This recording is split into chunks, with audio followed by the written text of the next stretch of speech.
Capítulo 3. Cuando volvieron a meter a Elena en el ascensor de la central, contó los pisos de la torre conforme bajaban. Durante siglos, la torre de alquimia había sido una maravilla arquitectónica. Solo tenía 5 pisos. Cuando se construyó como monumento a la Primera Guerra Nicromántica. En aquel momento, la resonancia alquímica era una habilidad arcana considerada mágica. Los que la practicaban se rodeaban de mitos y misterios, como Cetus, el primer alquimista del norte.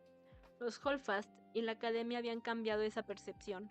Establecieron la alquimia como una ciencia noble, algo digno de estudio y dominio.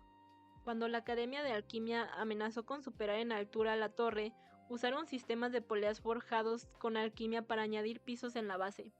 Fue el edificio más alto del continente norte durante casi 2 siglos, alzándose por encima de la ciudad que se expandía a sus pies, y los alquimistas jamás dejaron de atravesar sus puertas. Los estudios de la alquimia que se llevaban a cabo en el norte estaban entrelazados con la propia estructura de la torre. Los 5 primeros pisos, los que contaban con las aulas más grandes, eran los cimientos, llenos de iniciados que todavía estaban descubriendo su resonancia y aprendiendo los principios de la transmutación más básicos. Había que pasar exámenes anuales para ir ascendiendo. Después del 5.º año, la mayoría de los alumnos abandonaban la academia con un título que les permitía unirse a los gremios, y solo los universitarios más cualificados continuaban el siguiente piso de la torre, que se iba estrechando. Allí estudiaban temas y disciplinas más técnicas. Solo unos pocos subían a los pisos de posgrado e investigación para conseguir el grado de gran maestre. El ascensor se detuvo en alguno de los antiguos pisos de investigación. Elena aguzó la vista y se obligó a mirar a través de un aura de dolor que le nublaba la visión constantemente. Veía las paredes borrosas. Sus ojos fueron incapaces de enfocar nada hasta que dejaron de empujar su camilla y la colocaron en el centro de una sala vacía. Probablemente antes habría sido un laboratorio privado. Le desabrocharon las correas que la mantenían atada, y Strauss se detuvo a su lado para comprobar las muñecas de Elena. Los tubos se colaban entre su cubito y su radio. Le daban náuseas y le provocaban la profunda sensación de que algo iba mal. Ni siquiera podía doblar los dedos sin sentir que los músculos, tendones, nervios y venas se veían obligados a acomodarse en aquel espacio reducido, junto a la anulación que le habían insertado. Muy bien, dijo Stroud para sí misma antes de girarse para marcharse al cerrar la puerta. Elena la escuchó añadir: que no entre nadie sin mi permiso. Elena oyó un sonoro chasquido y el giro de una cerradura y la dejaron sola. Se incorporó, aunque el fármaco ya había desaparecido de sus venas, por lo que le dolían los músculos y sentía calambres cada vez que los estiraba. Intentó levantarse, pero se desplomó en cuanto sus pies tocaron el suelo. Cayó pesadamente. «Huye», le repetía una voz sin cesar, pero no podía hacerlo. No la sostenían los brazos ni las piernas. Al verse privada de sus capacidades físicas, sus pensamientos se volvieron introspectivos. ¿De verdad había olvidado algo? Tal vez la llama eterna no había desaparecido, sino que resistía como unas ascuas escondidas, esperando que llegara el momento oportuno. La posibilidad encendió una chispa de esperanza en su interior. ¿Cómo le había hecho que olvidara? ¿Cómo habían hecho que olvidara? Transferencia, animancia, las 2 palabras le resultaban desconocidas. Las repasó mentalmente. Intentó dar contexto a los comentarios que habían hecho. Almas y mentes. Y ocupar el paisaje mental de otra persona para transmutarla desde dentro. ¿Y la llama eterna había descubierto eso? Desde luego que no. Los creyentes consideraban que las almas eran inviolables. La llama eterna creía que incluso las alteraciones físicas de la vivencia y la nigromancia suponían un riesgo para un alma inmortal. La alteración de una mente, la transferencia de un alma, ambas cosas habían sido consideradas como algo infinitamente peor. Aún así, Shiseo afirmaba que la llama eterna había desarrollado una manera de hacer esta operación de transferencia mediante la animancia, algo que Morrow, que había desentrañado los secretos de la inmortalidad, no había logrado descubrir. ¿Quién era Elaine Boyle?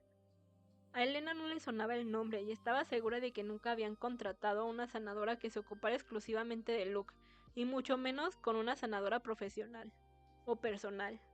Luke jamás había consentido recibir nada que no se distribuyera de forma equitativa entre toda la resistencia. Esto incluía los cuidados médicos y la sanación. Ni siquiera le gustaba que los paladines juraran protegerlo, a pesar de que se trataba de una tradición más antigua que la propia Palladia. Strode tenía que estar equivocada. Sin embargo, existía un misterio oculto. Habían cambiado algo en su interior, un secreto enterrado con tal celo que Elena no lograba imaginar de qué podía tratarse.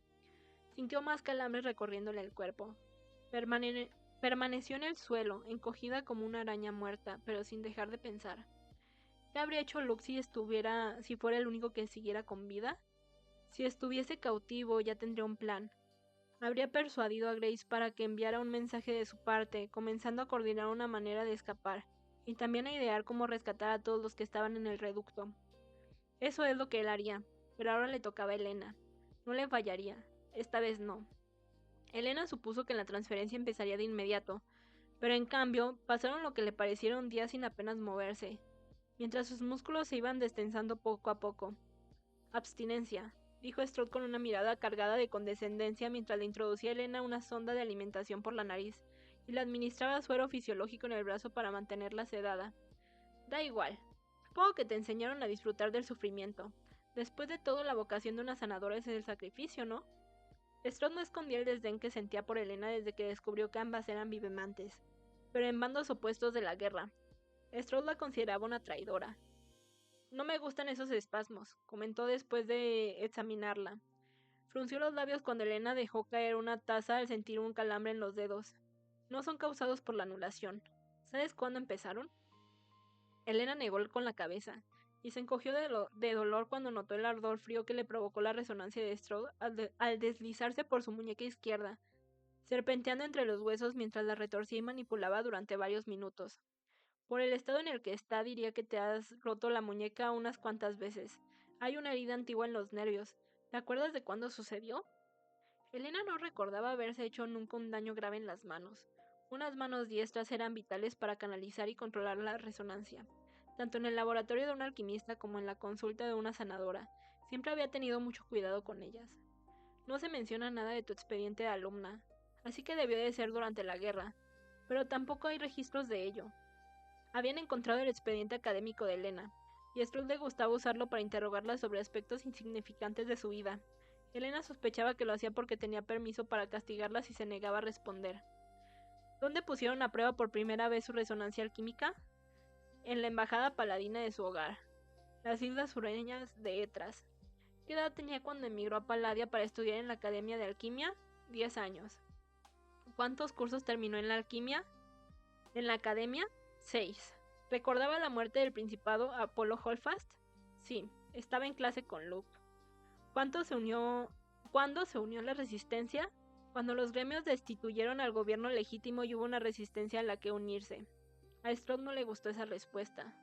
¿Cuándo empezó a formar parte de la Orden de la Llama Eterna?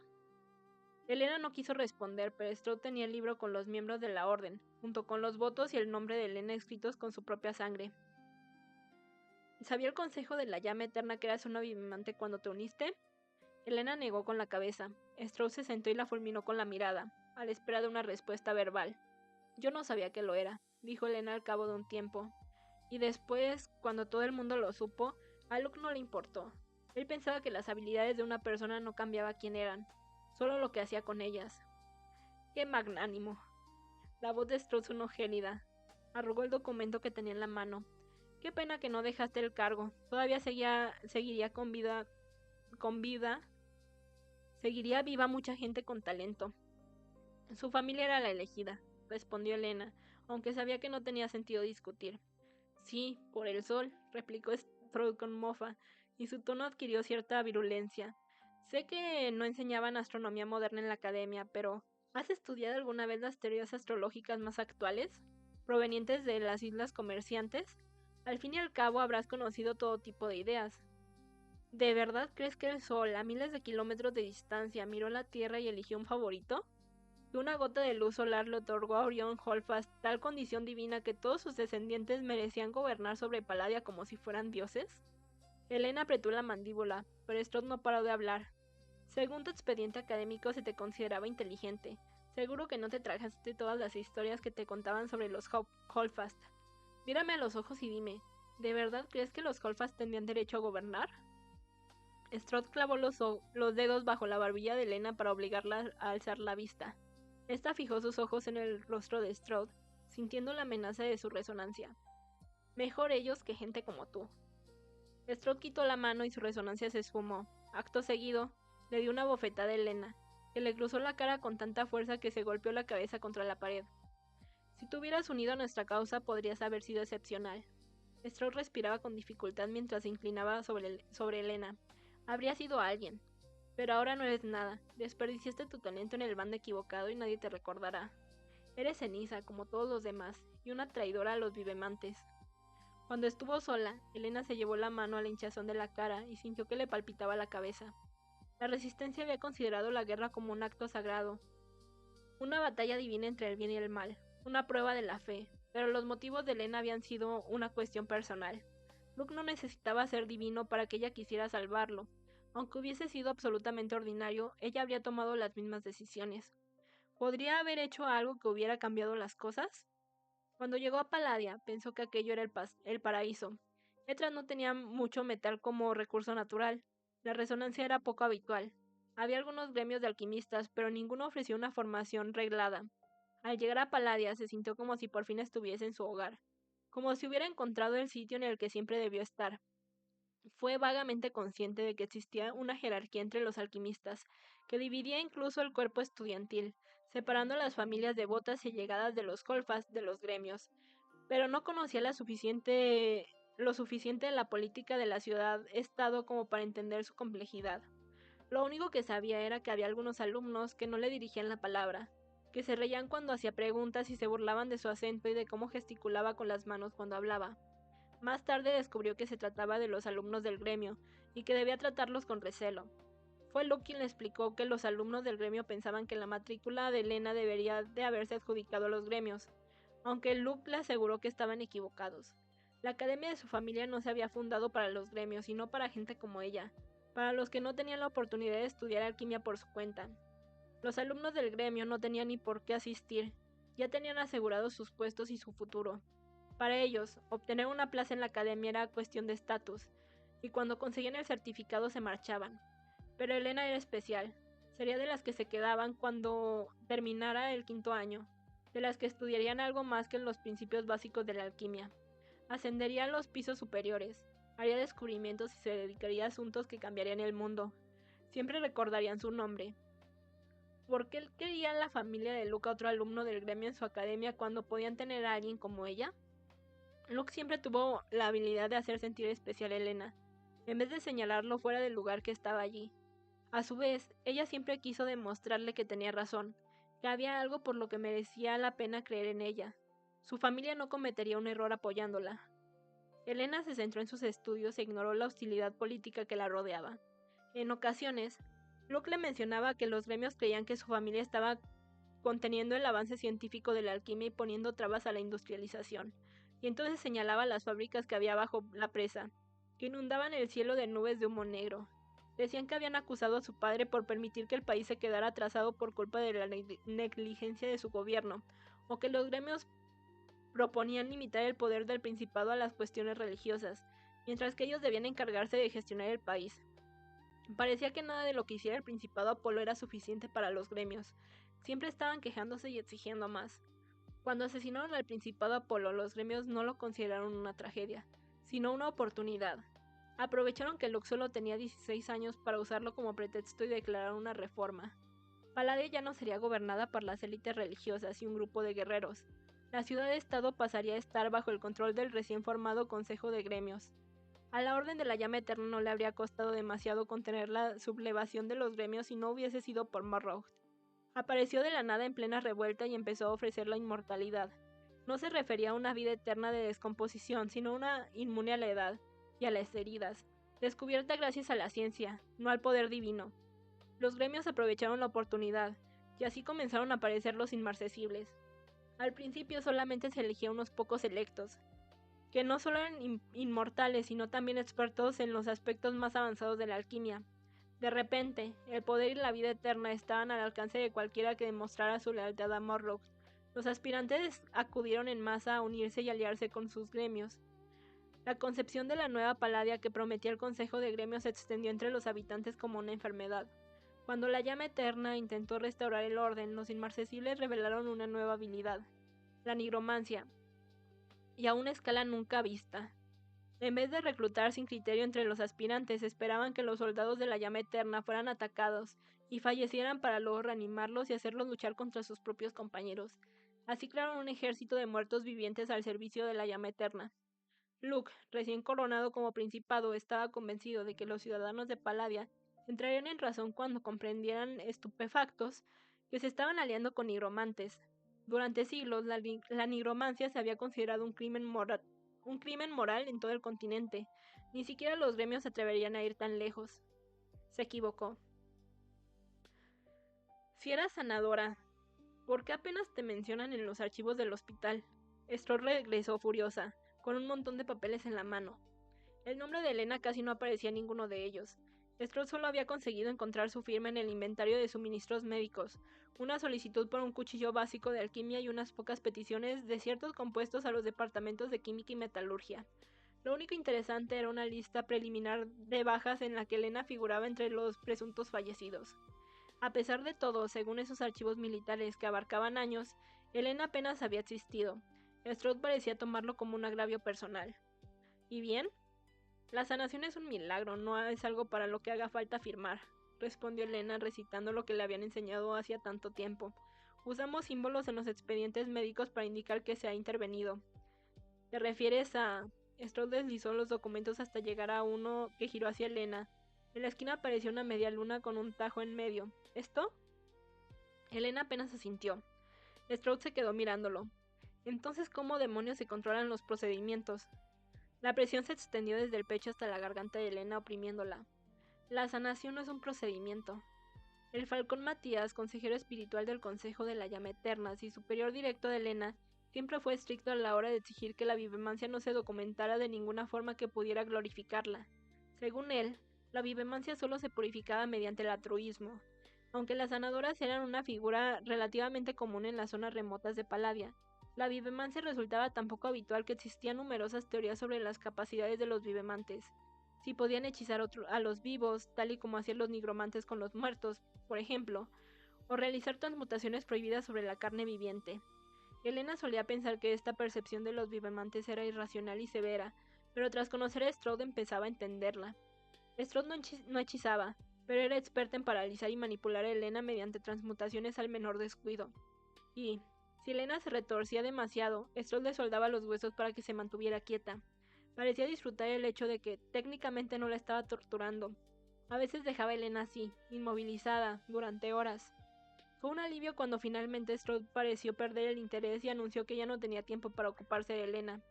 Varias veces al día acudían un par de necrómatas para sacarla de la celda y hacerla caminar por el pasillo que rodeaba el ascensor. Recuperó la vista, aunque los necrómatas eran algo horrible de ver. La dipoxira les confería un brillo grasiento y viscoso a las motas moradas y grisáceas de su piel, y la esclerótica de sus pupilas nubladas era roja o de un amarillo intenso. Las puntas de sus dedos estaban negras y en descomposición. El olor a conservantes químicos y a putrefacción le daba ganas de vomitar. Pero no le permitían dejar de caminar hasta que sus piernas cedían y tenían que arrastrarla de vuelta a la celda. Las caminatas se confundieron con los días. Elena había perdido la noción del tiempo que llevaba en la central. Las luces permanecían siempre encendidas y todas las ventanas estaban cubiertas y tapiadas. ¿Es ella? Un hombre con un rostro pálido, casi fantasmal y una nariz puntiaguda y fina como una aguja salió de repente de una habitación y se interpuso en el camino de Elena mientras los necrómatas la obligaban a continuar su rutina interminable. Elena profirió un grito ahogado de sorpresa.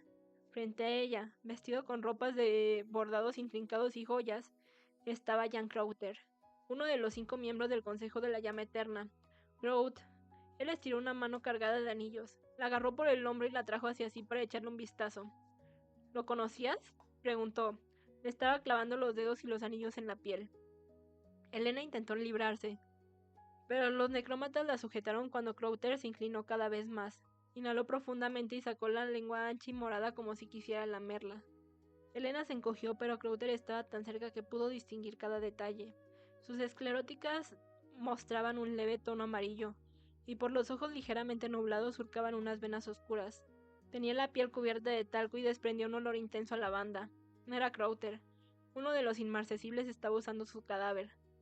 En las pocas ocasiones en que las heridas eran tan graves que ya no podían seguir regenerándose, por ejemplo, por haber resultado tan gravemente heridos en batalla que sus cuerpos inmortales no lograban curarse, los inmarcesibles podrían trasladarse a sus necrómatas. Por eso la resistencia los llamaba liches. Era una solución imperfecta. A pesar de que se mantenían vivos, los cuerpos iban pudriéndose poco a poco y perdían la capacidad regenerativa de los cuerpos originales, que eran casi inmunes. Elena sospechaba que Morrock estaba tan interesado en la transferencia porque era un método que abría la puerta a los inmarcesibles para que pudieran trasladarse a cuerpos vivos. El liche, que estaba usando el cuerpo de Crowther, dio un paso atrás y volvió a mirarla con un gesto extraño en el rostro. «Te conozco», dijo en voz baja. Le agarró la cara y la hizo girar de forma que la luz le llegaba desde un ángulo diferente. Sus ojos pasaron cada centímetro de su piel, como si estuviera buscando algo. Entonces el liche le cogió de las manos. Los pesados anillos negros se le clavaron contra la piel, y manipuló el grillete, provocándole una punzada de dolor en todo el brazo. Luego le miró los dedos y volvió a observar su rostro. Los necrómatas no hicieron nada. ¿Era este el sumo inquisidor? Sí, es ella. Strode apareció entonces con un tono mucho más amable del que empleaba con Elena. Parecía molestarle la forma en la que el liche estaba tomando a Elena, pero no dijo nada. Pronto estará lista. El liche agarró a Elena del pelo. Cuando volvió a acercarse a ella, esbozó una mueca retorcida, con una mirada voraz y desesperada, algo que ella jamás había percibido en el semblante impasible de Crowther. «La he visto en alguna parte». La agarró con más fuerza, sacudiéndola con tanto ímpetu que a Elena se le cayó la cabeza hacia atrás. «¿Dónde has ido?» Era la mascota de los Holdfast. Maestre gremial, seguramente la conociste en la academia. El rostro de Lichi se contrajo con desdén al oír hablar de los Holdfast y la soltó de inmediato. De repente había perdido todo el interés. Ahora parecía enfadado, y por el cuello se le estaba extendiendo una sombra de color morado oscuro que le moteaba la cara. Esperaba algo más. Me dijeron que este encargo era algo especial. Strauss se mordió el labio. Las apariencias no lo son todo. Puedes decirle al sumo inquisidor que pronto estará lista. Ahora querías comprobar cómo preparaban las habitaciones, ¿no? Strauss señaló los ascensores. Mi intención es comenzar con una remesa de prueba, muy pronto, para evaluar cuánto podremos poner en marcha todo esto. El interés es abrumador. He recibido decenas de solicitudes y aún faltan semanas para el anuncio.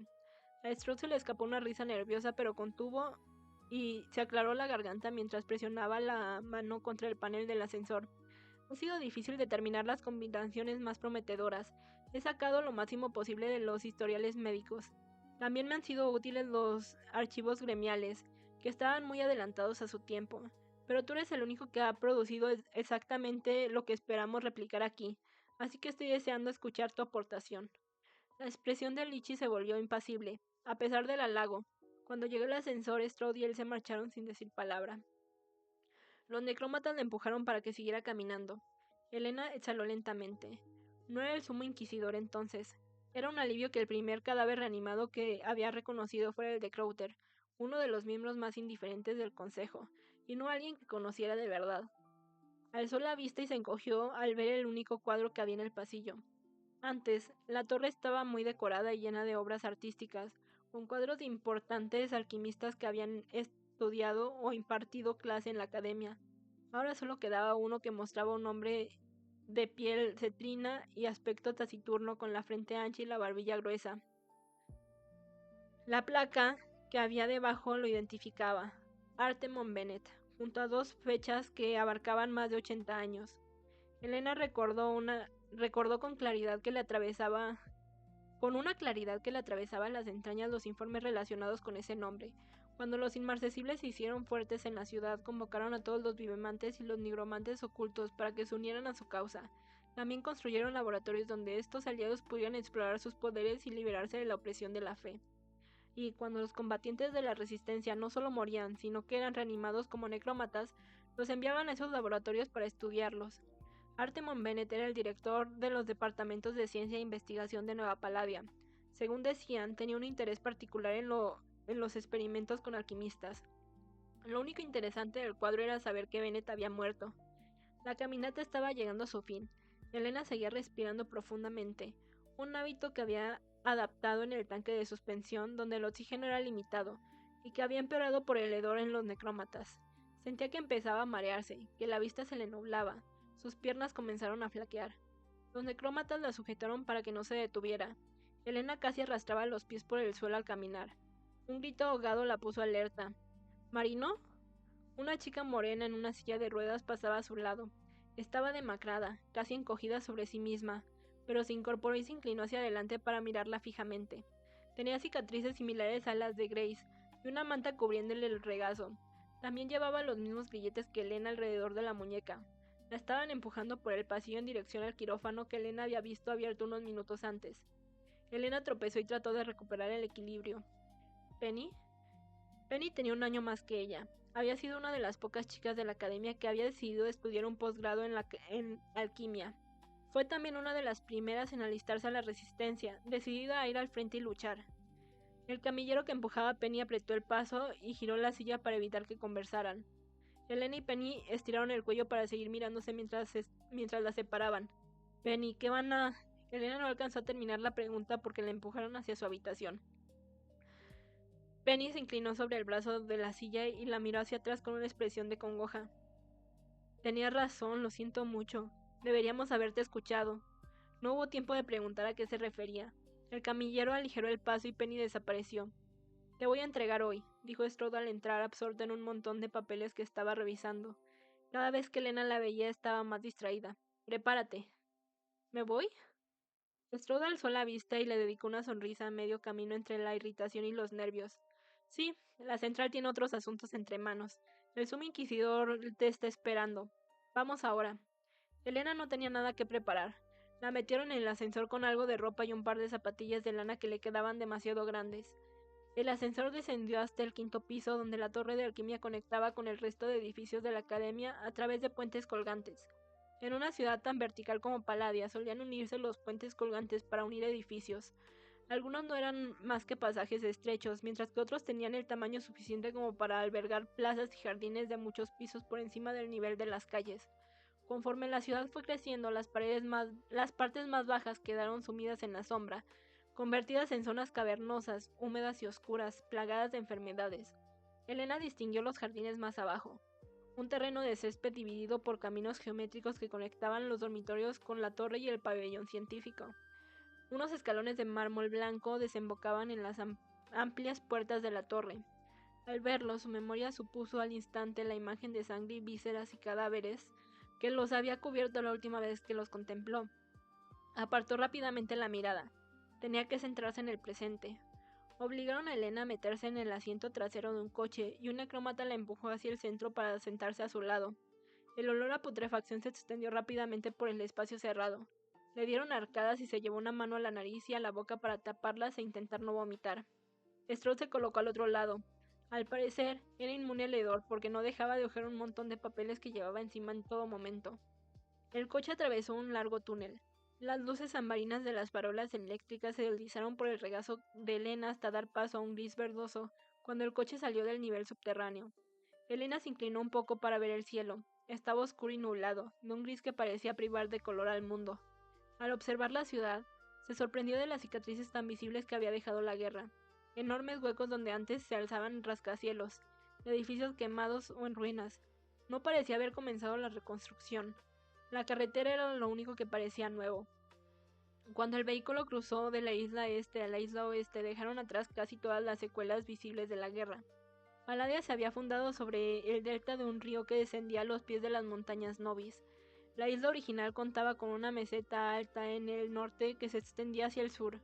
La torre de alquimia se había construido en el punto más alto de la isla, y la torre, y con el paso del tiempo, la ciudad, se fue extendiendo hasta cubrir los edificios con edificios cada centímetro de tierra.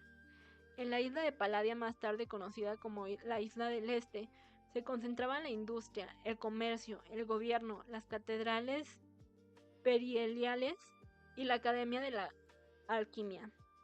La isla oeste, construida siglos más tarde, había sido diseñada para albergar a la desbordante población. Todo allí era más nuevo, de mayores dimensiones. Durante la guerra, los inmarcesibles mantenían un control difuso sobre la isla oeste, mientras que la resistencia tenía sus cuarteles generales en la Academia de la Alquimia. un baluarte firme de la defensa de la isla este, lo que dividió la ciudad-estado en dos zonas enfrentadas. Como la mayor parte de las infraestructuras esenciales y los puertos principales se encontraban en la isla este, esta había sido la que se había llevado la peor parte cuando los inmarcesibles intentaron conquistarla. En comparación con las ruinas de la isla este, la oeste parecía prácticamente intacta. Sus enormes edificios interconectados se alzaban al cielo relucientes e indemnes. La primera vez que Elena llegó en barco por el río y contempló Palladia, le pareció como si alguna deidad excepcional hubiera pasado su corona en la cima de las montañas. Los capiteles y el resplandor de la ciudad se reflejaban en el agua. Elena pensó que no existía un lugar en el mundo más bello que aquel. El vehículo parecía diminuto mientras aceleraba por la isla oeste y cruzaba otro puente en dirección al continente de Palladia, que se extendía kilómetros más allá de la costa ribereña, hasta donde comenzaban los árboles en la ladera de la montaña. El continente se dedicaba principalmente a la minería y la agricultura, y las pocas tierras no explotadas económicamente pertenecían a las familias más antiguas, las que habían acudido a la academia desde hacía siglos, en la época de su fundación. Si la estaban llevando al continente debía ser porque el sumo inquisidor tenía una propiedad en ese territorio. Tal vez la habían conquistado y cedido después de la guerra, o quizás formaba parte de una de las familias adineradas del gremio. Algunas de ellas habían multiplicado su fortuna gracias a la industrialización del último siglo. Elena se inclinó hacia adelante buscando a través del parabrisas alguna señal que le indicara cuál era su destino. Alejada por fin de la central, Elena estaba empezando a vislumbrar algo parecido a un plan. Siendo realista, sus posibilidades de escapar eran nulas. Aunque no llevaran los billetes que le impidieran moverse con destreza y anulaban su resonancia, carecía de suficiente formación en combate. Su resonancia siempre había sido su mejor arma. Si consiguiese escapar no tendría dónde ir. No sabía quién seguía con vida, en quién podría confiar ni quién estaría dispuesto a su vez en confiar en ella. Sabía que si cooperaba existía la posibilidad de que sobreviviera a la transferencia, pero hacerlo significaba traicionar a la llama eterna, ya que tendría que revelar la información por la que había sacrificado su propia memoria. Apretó las manos con fuerza, lo que le provocó una punzada de dolor en las muñecas. En el tanque de suspensión se repetía una y otra vez que si sobrevivía no podía rendirse. No sabía explicar por qué. Al fin y al cabo, el propósito de la sanación era asegurarse que los demás sobrevivieran. Ser quien le salva la vida a Luke. No tenía sentido ser la sanadora si todos estaban muertos. No sería una traidora. Independientemente de lo que ocultara su mente, no permitiría que los inmarcesibles lo descubrieran. Le daba igual sobrevivir o no. Se suicidaría antes de que le arrancaran algo por la fuerza. Tal vez su agresivo captor fuera de ayuda para este fin. Si lo que le había dicho Grace era cierto, el sumo inquisidor prefería el asesinato a otras tácticas, como los interrogatorios. Los hombres propensos a la violencia solían ser impulsivos, actuaban por instinto y razonaban después. Si conseguía provocarlo, tal vez lo matara en un arrebato. Solo necesitaba que cometiera un error, y todos sus secretos desaparecerían. Ningún tipo de nigromancia podría recuperar una mente una vez muerta. ¿Qué le haría Morrock al sumo inquisidor en ese caso? Algo peor de lo que le hizo a Mandel, no le cabía duda. O eso esperaba Elena. Ya no podía vengar a Luke, pero sí podía hacerle justicia a Lila. Al pensar en Lila Bayard, muerta, con la cara destrozada, cuyo cadáver ahora servía para encerrar a la gente que antes protegía, Elena sentía una presión en el pecho tan intensa que le dolía. Lila había sido una de las pocas personas que no se inmutaron al saber que Elena era una vivimante. Durante la guerra incluso compartieron habitación. No fueron especialmente amigas. Al ser paladina, Lila pasaba mucho tiempo fuera luchando en el frente, pero jamás trató como alguien inferior a Elena por no participar en el combate. Lila era considerada una alquimista de combate excepcional. Se unió a las cruzadas de la llama eterna a los 15 años, viajando por el continente, e investigó los rumores sobre la nigromancia. Toda su vida había estado orientada a convertirse en paladina y servir al principado. La gente decía que Lila era la personificación de Lumitia, la diosa de la guerra de la alquimia. Elena no podía imaginar cómo alguien logró matar a Lila, sobre todo después de que Luke fuera asesinado. Lila habría muerto 1000 veces antes de permitir que capturaran a Luke. Vivía y respiraba por mantener el juramento que había hecho de protegerlo. Elena parpadeó cuando el vehículo se detuvo en un control fronterizo. Los árboles a ambos lados de la carretera se alzaban esqueléticos y con las ramas desnudas. El vehículo avanzó unos kilómetros más y abandonó la carretera principal. Vio un edificio que se erguía entre los árboles, y cuando enfilaron por un carril largo hacia unas verjas pesadas y ornamentadas, Abiertas de par en par, el vehículo las atravesó y se dirigió en dirección a una casa de gran altura. Era un edificio antiguo, con una fachada cubierta de parras desnudas que trepaban por las paredes como venas negras. Su estilo arquitectónico no tenía nada que ver con la elegancia moderna de la ciudad. Los detalles ornamentales oscuros y pesados parecían llevar al menos un siglo desgastándose. Contaba con 5 pináculos negros que se alzaban hacia el cielo, 3 en la sección principal y uno en cada ala, que se extendían formando un semicírculo. La puerta, los muros y el resto de los edificios circundantes configuraban un patio cerrado en cuyo centro había un jardín asilvestrado. El vehículo se acercó a la entrada, rugiendo sobre la gravilla blanca y se detuvo. En lo alto de unos amplios escalones de piedra había una mujer joven. Elena salió a empujones del coche tras Stroud y respiró una bocanada de aire fresco, estremeciéndose. Hacía un frío penetrante, el aire húmedo del campo le caló hasta los huesos de inmediato. Había olvidado lo duros que eran los inviernos del norte. La mujer de las escaleras apenas parecía una niña, pero destacaba entre los tonos apagados que la rodeaban. Su cabello castaño claro le caía en perfectos bucles alrededor de su rostro pálido. Llevaba puesto un vestido de color verde veneno, ceñido por un corsé negro con la forma de una caja torácica, y un collar de plata brillante cuyo colgante, el cráneo de un pájaro de largo pico, caía entre sus pechos. Elena vio que tenía anillos de la alquimia en varios dedos, que jugueteaban con un pequeño bastón. La mujer los observó mientras subían los escalones. Miró directamente a Elena, entrecerrando los ojos azul claro. Bueno, dijo cuando llegaron. Supongo que hay fanáticos de todo tipo. Entonces se giró hacia Stroud, a quien dirigió una frágil sonrisa. Bienvenida a Puntaférreo. Mi marido las está esperando. Stroud la siguió hacia el interior de la casa y los necrómatas obligaron a Elena a avanzar a empujones. Un mayordomo muerto le sostuvo la puerta abierta, y al verlo, a Elena se le congeló la sangre. Al contrario que los necrómatas de la central, el mayordomo había fallecido hacía poco, y estaba vestido de forma impoluta. Por un instante Elena pensó que estaba vivo o que era un lichi. No tenía el brillo grasiento de la adiposira, y no se movía con el alertamiento de los necrómatas. Sin embargo, su semblante y sus ojos estaban totalmente inertes. Debían de haberlo matado recientemente. Grace le había contado que los inmarcesibles usaban necrómatas como empleados, pero una familia adinerada no soportaría ese olor, así que seguramente lo sustituirían con frecuencia. Se le hizo un nudo en el estómago cuando entró a la casa y vio los adornos. El vestíbulo era grande y frío, y lo primero que llamó su atención fue una mancha reluciente de sangre. Elena dejó escapar un grito ahogado y apartó de forma instintiva la mirada y la cabeza. ¿Qué sucede?, preguntó Stroud en tono cortante. La sangre, se obligó a responder, incapaz de mirar de nuevo. Le vinieron a la mente todas las ejecuciones, los olores y el ambiente nauseabundo, como si se estuviera produciendo una inundación de sangre sobre el mármol blanco. Stroud miró a su alrededor. ¿Dónde? Elena intentó señalar, pero Stroud parecía desconcertada y volvió a mirar y se dio cuenta de su error. No había sangre. Sobre una mesa en el centro de la sala reposaba un ramo de rosas rojas. Solo con mirarla sintió un escalofrío. No he dicho nada, masculló. La mujer vestida de verde la observaba. Sus ojos iban de Elena a las rosas y tras esbozar una leve sonrisa se dio la vuelta para dirigirse al par de puertas que había al otro lado del vestíbulo. Espera aquí, le dijo Stroud. La puerta se cerró dejando a Elena sola con los muertos. Miró a su alrededor tratando de asimilar cada detalle salvo las rosas. El ambiente plomizo parecía más denso dentro del edificio que bajo el opresivo cielo gris. La casa le pareció una caverna, oscurecida con filigranas artesanales.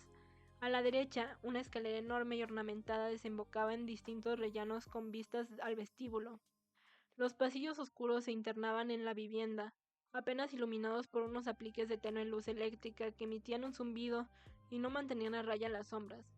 Las ventanas superiores parecían diseñadas para iluminar únicamente la mesa que había en el centro. En el suelo de mármol que la rodeaba, una forma distorsionada de color negro se dibujaba, como si fuera un mosaico.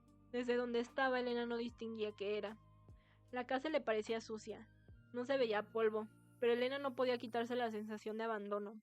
El aire era rancio, como si el edificio fuera también un cadáver en descomposición. De repente, la puerta de enfrente se abrió. Entra, Marino, dijo Stroud como si llamara a un animal. La habitación tenía 2 enormes ventanas entramadas que ofrecían vistas a los jardines y a un gran laberinto de setos verdes. Habían retirado las cortinas de invierno para que entrara luz fría en la estancia. La chica vestida de verde dejó su bastoncito a un lado y se sentó en el borde de una silla giratoria, extendiendo sus faldas alrededor como si presumiera de la riqueza de la tela. Al otro lado de la sala, junto a las ventanas, Elena distinguió una figura oculta en la penumbra. Se le erizó el vello de los brazos. Strauss la condujo más allá de las sillas giratorias para encontrarse con aquella persona. La luz invernal contorneaba su silueta, y no fue hasta que se acercó a Elena que empezó a distinguir sus rasgos. Piel pálida, cabello rubio plateado. Por su aspecto, debía tratarse de alguien mayor, uno de los patriarcas del gremio. Había conocido unos cuantos en la academia. Solían ser iguales, orgullosos, obsesionados con el poder y el estatus, preocupados por las apariencias, siempre exigiendo más respeto. Justo el tipo de persona que se dejaba manipular con facilidad. Elena sabía que solo tenía que envalentonarse un poco y entonces él le partiría el cuello. Con suerte estaría muerta en 15 días. Cuando se dio la vuelta, a Elena se le cerró la garganta. El mundo que la rodeaba desapareció y le fallaron las piernas. No era mayor en absoluto. Era el heredero del gremio del hierro, Caín Ferrón. Lo reconoció estupefacta. Había sido uno de los pocos alumnos del gremio que permanecieron en la academia para seguir estudiando. Habían ido al mismo curso, compartido clases, hasta incluso trabajaron como ayudantes en los mismos pisos dedicados a la investigación. Su mente se negaba a aceptar lo que veía, pero no podía ser otro que Caín Ferrón. Antes tenía el pelo moreno, pero ahora solo lucía canas. Sin embargo, la palidez de su piel no era consecuencia de la edad, sino que parecía haberse bañado en la luz de la luna. Al principio Elena pensó que debía de ser un cadáver, como el cuerpo de Crowther en la central, pero los ojos grises plateados que la miraban estaban nítidos. La esclerótica blanca, las pupilas negras, sin venas oscuras bajo la piel. No le vio ninguna vena, como si en lugar de mercurio tuviera sangre. Os traigo a la última miembro de la Orden de la Llama Eterna, sumo inquisidor, dijo Strahd como si estuviera enseñando un trofeo. Creo que os conocisteis en la Academia de Alquimia. Caín apartó de ella esos espeluznantes ojos plateados. De vista. Sé que se ha anticipado a su llegada, sugirió Strahd mientras se sentaba, pero yo no me preocuparía demasiado. No tiene formación y experiencia de combate reseñable. Será bastante manejable. Ferrón volvió a mirar a Elena sin emoción alguna, pero había cierto cálculo depredador en sus ojos, como los de un lobo. Estoy seguro de ello. Strauss se aclaró la garganta, parecía sentirse incómoda ante la sequedad de Ferrón. Muy bien, el sumo nigromante desea ver resultados antes del solsticio de invierno. Tal como os ha ordenado, deberéis aplicar el método de transferencia temporal tanto como sea posible para entrar en su cerebro sin extinguir su alma. Cuando lo hayáis conseguido y la prisionera se haya acostumbrado a vuestra mente, creo que revertir las transmutaciones de su memoria será sencillo para vos. Podéis examinar lo que esconde. Cuando acabéis, vendré a recogerla. El sumo nigromante también quiere extraer sus recuerdos. Ferrón asintió con desdén. Estoy segura de que comprendéis que esto es una prioridad absoluta. El resto de las obligaciones quedan relegadas hasta que terminéis. La chica de verde emitió un sonido repentino. Todos sus risitos perfectos se estremecieron. ¿Quiere decir que tendremos que quedárnosla? Espetó. No creo que sea justo, ni siquiera es paladina. ¿Por qué no sigue en el reducto con los demás? ¿Por qué tiene que ser aquí? Tengo varias fiestas planeadas y ya he tenido que cancelar 3 cenas e inventarme excusas para todas. Nadie me ha preguntado si quería una prisionera. Se quejó con un tono agudo y vano. ¿Y qué es lo que lleva puesto? Si la ve a alguien, dará que hablar. Cállate, Aurelia. Le soltó Ferrón en un tono glacial. Ni siquiera se molestó en girarse para mirarla. No estaba segura de qué ropa debía ponerle, respondió Strode, de nuevo compungida por la vergüenza. Evidentemente no tiene que quedarse con eso, es solo lo que había disponible. Las ventanas vibraron y el viento sonó como un aullido grave y serpenteante que recorrió toda la casa. Strode se sobresaltó, pero Ferrón y Aurelia no parecieron darse cuenta. No hay nada de qué preocuparse, aseguró Ferrón. Seguro que le encontramos algo adecuado para ponerse. Aurelia tiene mucha ropa. Aurelia abrió los ojos de par en par. ¿Pretendes que le dé mi ropa? No queremos que nadie la confunda con el personal, a menos que prefieras que le hagamos algo a medida. Aurelia soltó un grito de horror como si esa idea fuera más escandalosa que la de tener una prisionera o vivir en casa con sirvientes muertos. Estupendo, concluyó Strauda animada mientras todos fingían no darse cuenta de que Aurelia estaba a punto de colapsar. De acuerdo, soy libre de examinarla, sumo inquisidor. Es toda vuestra, dijo señalando a Elena. Ferrón la miró sin inmutarse. ¿Aquí? Solo un análisis preliminar para ver si tenéis alguna pregunta antes de que me vaya. ¿O preferís intimidad? No, eres bienvenida si quieres mirar. Ferrón se acercó a Elena. Iba vestido de negro, con ropa propia de la ciudad. El chaleco y el abrigo tenían un diseño intrincado con un bordado de hilo negro que solo se veía cuando le daba la luz. En la garganta lucía un pañuelo blanco como la nieve. Elena nunca había visto a un alquimista del gremio con tan poco metal encima. Los alquimistas solían llevar metal en todas sus formas: joyas, bordado en la ropa, bastones al caminar, armas. Los escasos alquimistas que se dedicaban a la piromancia no se separaban de sus anillos de ignición, a menos que les obligaran a desprenderse de ellos. Aurelia iba cubierta de metal, pero Ferrón no. Se quitó un guante negro y dejó a la vista una mano pálida con los dedos largos. Un vivemante, había dicho Grace. Claro, no necesitaba del metal. Elena intentó dar un paso atrás, acostumbrada al peligro que suponían los dedos de Strode, pero cuando quiso moverse no pudo. Sin llegar a tocarla, Ferrón había introducido en su cuerpo un escalofrío de resonancia tan fino como la seda de la araña, tan sutil que apenas lo había sentido. Ahora la retenía con una fuerza invisible. Era diferente a Morrow. No embargaba el ambiente hasta que todo vibraba. Si no hubiera intentado moverse, no se habría dado cuenta de que estaba allí. Los ojos de Ferrón centellaron como si notara que se estaba resistiendo. Cuando le tocó suavemente la sien con el dedo índice, entonces sí que sintió su resonancia, vívida como un hilo conductor. Se sumergió en su cerebro de una forma nítida y perfectamente pulida. La habitación, Ferrón y todo lo demás desapareció cuando sus recuerdos se le activaron ante sus ojos como su tropo. El camino a Puntaférreo, Penny, los interrogatorios de Strode, el lichi de la torre que usaba el cuerpo de Crowther, las discusiones sobre cuál era la mejor forma de extraer los recuerdos de la mente de Elena, Shiseo emergiendo de la oscuridad con su pequeño maletín y su lesna. Conforme Ferrón retrocedía en su memoria, los recuerdos se atenuaban, reproduciéndose en su cabeza como si hojeara un libro buscando algo interesante.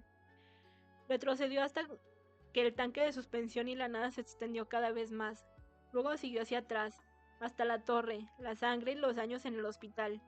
Elena nunca se había planteado que su vida pudiera parecer repetitiva e insignificante hasta que la experimentó de esa forma. Cuando Ferrón paró, tenía la mente acelerada. El tacto de Ferrón permaneció en ella un poco más. Su resonancia aún recorría su cerebro tiñéndolo todo de rojo. Por fin, bajó la mano y se quedó allí mirándola. Bien, dijo al fin. Es extraordinario, ¿verdad? Afirmó Strode desde algún lugar tras de él.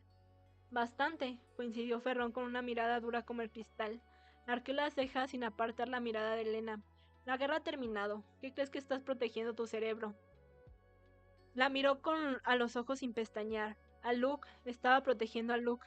Holfast está muerto, añadió con mordacidad, como si hubiera leído la respuesta en sus ojos. La llama eterna ya no existe, no queda nadie a quien salvar. Apartó la mirada con gesto venenoso. ¿Algo más? Le preguntó Strode. Esta negó con un gesto. Entonces la parálisis de Elena se desvaneció de golpe. Había estado resistiéndose, y cuando desapareció tan repentinamente se le doblaron las rodillas. Cayó al suelo, y en un intento de remediarlo, apoyó las manos con todo el peso de su cuerpo. Un dolor desgarrador le atravesó las muñecas, un ardor punzante que le ascendió hasta los hombros. Se derrumbó completamente. Aurelia reprimió una risa. Según tengo entendido, hablasteis con Shiseo y lo repasasteis todo varias veces antes de que se marchara. Escuchó que decía Strode. Después de la primera sesión enviaré a alguien para la evaluación, y así podremos establecer un marco de tiempo para los resultados. Sí, me han explicado este plan hasta el más mínimo detalle, respondió Ferrón sin mostrar ninguna emoción. Me encargaré de todo. Ahora, si me disculpas... Pasó por encima del cuerpo de Elena y salió de la habitación sin echar vista atrás. Elena intentó incorporarse, pero al no poder apoyarse en las manos tuvo que rodar lentamente y usar los codos. Se abrazó las muñecas instintivamente. Cuando por fin alzó la vista, Strode se había marchado y Aurelia estaba esperando con impaciencia a unos metros de distancia. Tenía el bastoncillo aferrado entre los dedos. Levántate del suelo, le instó. Voy a enseñarte tu habitación. Elena se puso de pie y siguió con cautela a Aurelia hasta el vestíbulo. Le palpitaban dolorosamente las muñecas. El necrómata de la central lo seguía de cerca, pisándoles los talones. Mientras Aurelia la guiaba por un pasillo, subía un tramo de escaleras. Atravesaba varias habitaciones y doblaba en dirección a otro pasillo. Allí la luz era más tenue, pero el ángulo en el que entraba la claridad parecía un ala distinta a la de la casa. La mayoría de las ventanas estaban cubiertas con cortinas pesadas y los muebles protegidos con sábanas. Me gustaría que te quedara claro que tengamos que alojarte aquí no significa que quiera verte, dijo Aurelia avanzando a paso ligero. Elena estaba sin aliento tras subir unas escaleras y no lograba seguir el ritmo de Aurelia. Entiendo que estos brazaletes te impiden usar la alquimia, aunque tampoco te servirá de mucho aquí. Los Ferrón construyeron esta casa con un hierro puro, y no me eligieron como esposa de Cain por casualidad. Aurelia se detuvo y se giró para mirar a Elena con la mano levantada. Meneó su muñeca con ímpetu y los anillos de alquimia que decoraban sus dedos se transformaron. Se alargaron afilándose como cuchillos, haciendo que sus dedos parecieran las patas de una araña. Elena observó la transmutación con interés propio de una académica. La resonancia natural del hierro era un fenómeno poco común entre los alquimistas, aunque no tanto como la resonancia del oro o la piromancia. El hierro puro tenía una naturaleza intratable, hasta el punto de que se consideraba algo inerte. La mayoría de los alquimistas no lograban transmutarlo sin exponerlo continuamente a los efluvios que emanaba el lumitio en un horno de atanor, e incluso así les salía más rentable hacerlo con acero que con hierro. Aurelia había realizado esa transmutación con rapidez para presumir. En clase le habían restado puntos por exceso de movimiento y una distribución imperfecta del hierro, pero la seguridad con la que había transformado sus anillos implicaba un alto nivel de resonancia férrea, y si la casa estaba construida con hierro, eso significaba que también podía usarla como arma.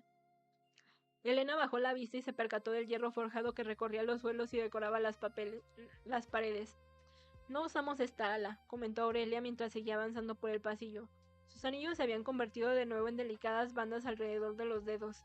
No quiero verte, especialmente cuando tenga invitados. Mantente fuera de la vista, a menos que te llamemos. Los necrómatas tienen órdenes de vigilarte, así que nos enteraremos si provocas algún problema. Aurelia se detuvo, clavó el bastoncillo en una de las barras de hierro del suelo y lo hizo girar. Con un chirrido metálico el hierro se desplazó y una puerta ricamente decorada con adornos de hierro se abrió de par en par. Detrás encontró un dormitorio amplio, con dos ventanas alargadas y una cama con dosel situada entre ellas. Había un sillón orejero junto a una gran ventana y una mesa tallada al lado. En la pared contraria se erguía un gran armario y una pesada alfombra cubría casi todo el suelo. Las paredes se encontraban desnudas, salvo por un reloj colocado demasiado alto para alcanzarlo, pero todo el espacio estaba limpio y parecía bien aireado. Elena entró en la habitación y miró a su alrededor con cautela. Te traerán comida, dijo Aurelia cerrando la puerta tras de sí. Hasta que se quedó sola, Elena no se había dado cuenta de lo extraño que era que Aurelia le hubiese escoltado a su habitación. Tal vez los Ferrón no eran tan ricos como su hogar aparentaba. La casa parecía contar con poco personal. El mayordomo era un cadáver, y quizá lo mismo ocurría con los demás sirvientes. Si estaban tan desesperados por el dinero, eso explicaría por qué no habían podido negarse a acoger a Elena, y por qué Ferrón se ganaba la vida persiguiendo a los combatientes de la resistencia en vez de gestionar el gremio y las fábricas de su familia. Recordó que los Ferrón pertenecían a una de las familias más poderosas y adineradas de Palavia. Habían inventado la industria del acero, lo que les permitió crear un monopolio que no solo se limitaba al comercio de Palavia. La mayoría de los países vecinos también compraban acero a los Ferrón. Era evidente que la fortuna ya no existía si tenían la casa así. Se acercó a la ventana más cercana. Debajo había un radiador anclado al suelo, y la ventana parecía protegida con un extremado de hierro forjado. Estaba cerrada, así que no había opción de saltar entonces. Tocó el hierro con la punta de un dedo y no sintió nada. Ninguna conexión al frío metal, solo esa sensación muerta y vacía que emanaba de su muñeca. Presionó entonces toda la mano contra la superficie del hierro, y con amargura echó de menos su resonancia. El mundo que había conocido estaba lleno de energía vibrante con un poder al que se había sentido sintonizado desde que nació. Ahora todo estaba muerto y esa sensación constante de inercia la desorientaba. Al asomarse al cristal vio un bosque y unas montañas a lo lejos. Reconsideró, reconsideró sus planes. Si los necrómatas iban a vigilarlo, lo más probable era que tuvieran la orden de impedir que se suicidara. Tamborileó los dedos sobre el alféizar de la ventana, ignorando las leves punzadas de dolor que le atravesaban el brazo al hacerlo. Por desgracia, Ferrón no era el patriarca estúpido e iluso que ella había esperado. Su resonancia se parecía a la de Morrock, superando cualquier límite que Elena hubiera creído posible. Pero lo que más le inquietaba era cómo había penetrado en su memoria. Morrock había hecho algo parecido, pero esa violación mental había sido brutal y despiadada. La de Ferrón había tenido una precisión quirúrgica. Antes pensaba que sus matanzas rápidas eran un signo de impulsividad. pero ahora entendía que no necesitaba ser prisioneros cuando podía acceder a sus mentes y arrebatarles todas las respuestas. ¿Cómo podía enfrentarse ella a algo así? No era capaz de ver solo sus recuerdos o también sus pensamientos. Se apartó de la ventana y observó la habitación preguntándose si el extraño aspecto de Ferrón sería una consecuencia de sus habilidades. ¿Por qué tenía ese aspecto? Parecía destilado, como si lo hubieran cogido y sublimado hasta que lo único que quedó de él fue una esencia, algo letalmente frío y reluciente. El sumo inquisidor. No era una persona, sino un arma, por lo que Elena tendría que asegurarse de tratarlo como tal.